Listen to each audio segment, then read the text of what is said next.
Thank you so much for watching The Real Source with me, Tafadzwa. You know, of all the wonderful things you can enjoy on screen, there's nothing quite like a good mystery drama. And Showmax brings us Skemerdans, a Cape Flats neo-noir murder mystery set at the Oasis Jazz Club, the center of a power struggle between two brothers, a scorned widow, and an organized crime syndicate.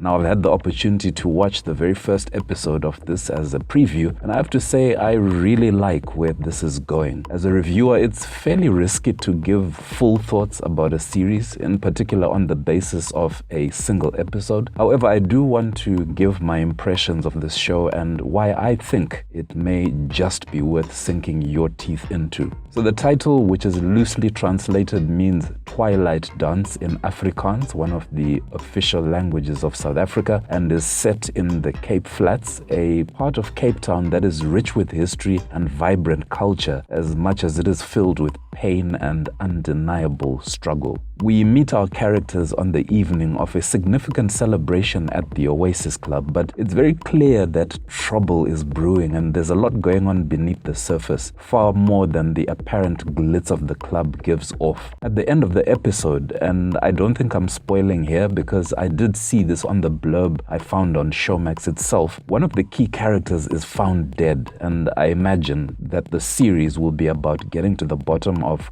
who done it, although we can already start to sense that a number of the characters have obvious reasons why they would want this character dead. The show boasts a real who's who of South African talent, many who have been a part of long-running and well-loved productions in South Africa, and if you're familiar with South African TV, you will definitely recognize a few of the faces here. Skemerdans is co-directed by Amy Jefter and Ephraim Gordon, and it's clear they had a very specific vision for this show, one they didn't compromise on, and one that seems very much to be paying off. Bear in mind, this series was shot in October 2020 during lockdown, and we all know the impact of lockdown on, for example, the film and TV industry. And I believe that the fact that they were uncompromising definitely pays off. The show is dark, both in look and tone.